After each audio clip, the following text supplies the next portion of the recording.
And for clarity, I want to show you guys this as well exclusively, a still image of the much longer video I have that was shown to me of Charlie from behind.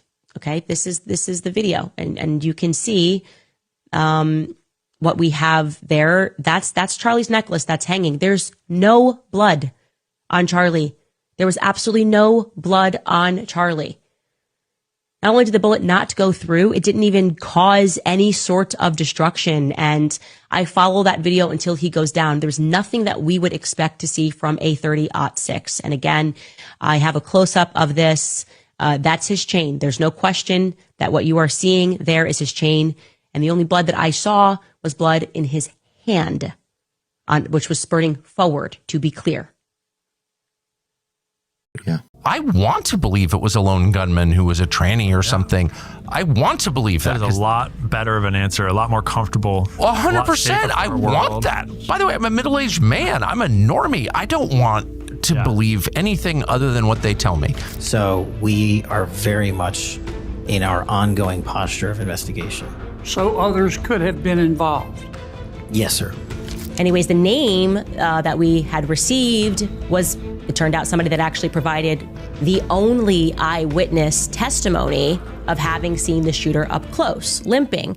Okay, so Tucker Carlson is basically out here saying the feds didn't just mess up the Charlie Kirk assassination investigation. He's saying they withheld evidence, maybe destroyed it, and now everyone is just supposed to accept a story that doesn't even make sense.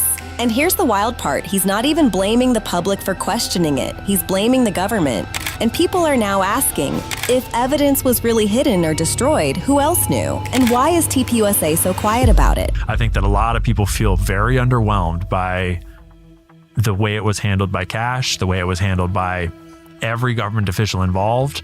Now, as y'all remember, Charlie Kirk was assassinated months ago, and almost immediately we were told it was a lone gunman, Tyler Robinson, end of story, wrap it up, everyone move on with their lives. And a lot of people tried to do exactly that. They wanted to believe the official version because honestly, that's the easiest option. But the more time passed, the more it started to feel unfinished. Not wild, not dramatic, just incomplete.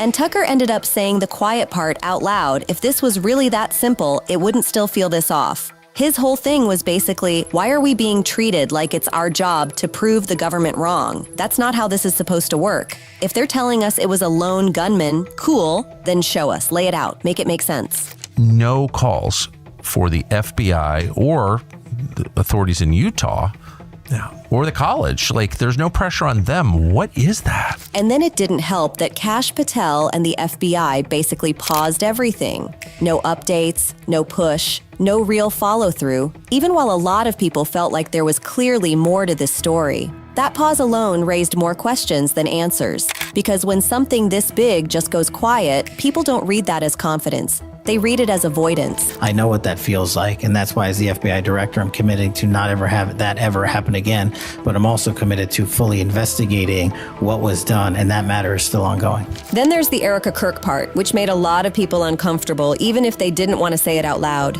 She publicly forgave the shooter, and to be clear, there's nothing wrong with forgiveness. That's her right. But she did it before there was even a conviction. And to a lot of people, that felt less like closure and more like a signal, almost like, okay, this is the story, this is the ending, everyone stop digging now.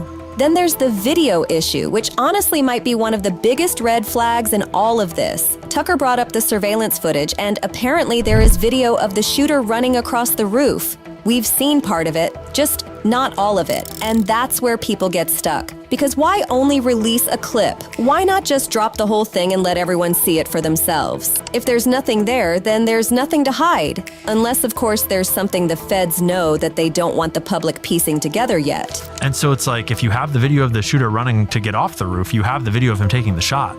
And so it's these little things where you don't take that step to release the evidence that is so in our faces, to just give a little bit of trust to the public, to clarify things. It's like, why don't you take this step for trust? Because like you're saying, it's their job to prove these things. And then you get to motive, which is still basically a blank space. Up to now, we don't really know why Tyler Robinson did this. Was it ideology? Was it personal? Did he just wake up one day and decide to do something that would end his life as he knew it? Nobody's explained that part in a way that feels real, because this wasn't some split-second decision. This was planned. But okay, was he transgender? Was he on hormones? How do you go from being this seemingly normal person to murdering a stranger with almost a dead certainty you'll be punished, you'll spend life in prison or be executed for it? Like, that's a lot. That's a deep commitment, okay? Yeah. And I'm not saying it doesn't happen. Of course it does, but like, how did it happen in this case? Yeah, and tell us the facts, right? Yeah. And it's like, shut up. And that's exactly why the official explanations start to feel off. Authorities say they can't share more details because it would taint the jury pool. And Tucker, who's covered crime for decades, said that excuse makes no sense, because law enforcement almost always puts their version out early. Well, you wouldn't want to taint a jury pool. That's the dumbest thing I've ever heard.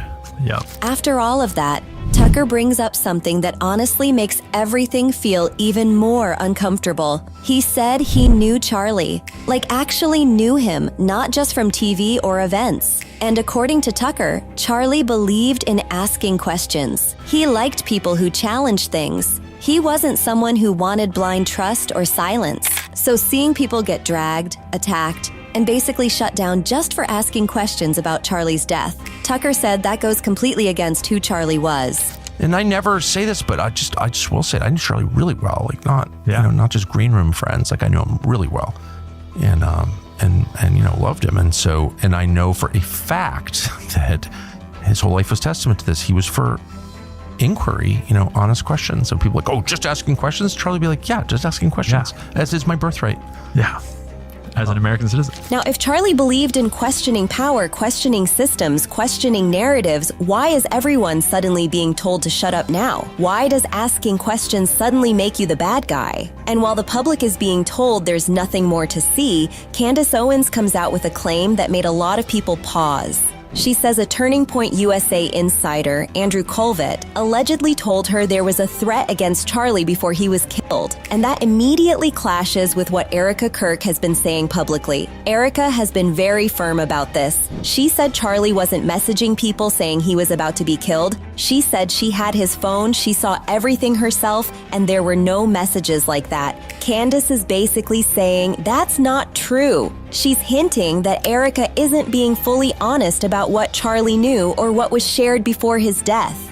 And once that's out there, things spiral fast. Candace starts throwing out theories. Israeli involvement, TPUSA leadership knowing more, even U.S. military ties. Eventually, Erica addressed Candace directly during an interview with CBS News, asking her to stop spreading what she calls conspiracy theories. What do you want to say to her and the other people that are putting these lies out into the world right now? Stop. That's it. That's all I have to say. Stop. But by that point, the damage is already done, because now people are looking at the whole situation and going, okay, if nothing was known ahead of time, why are their claims saying the opposite? And if warnings did exist, who knew and why didn't anything happen? That's when the word cover-up starts popping up online. And here's the thing. If something was being buried, people aren't pointing at random interns or outsiders. They're saying it would have to come from inside TPUSA itself. And more specifically, people are saying it would have to be led by the one person who controls the story right now, Erica Kirk. Not as a proven fact, but as the person with the most power over what gets said, what doesn't, and when the conversation stops. And yeah, at this point it feels like it's only a matter of time before the whole truth comes out.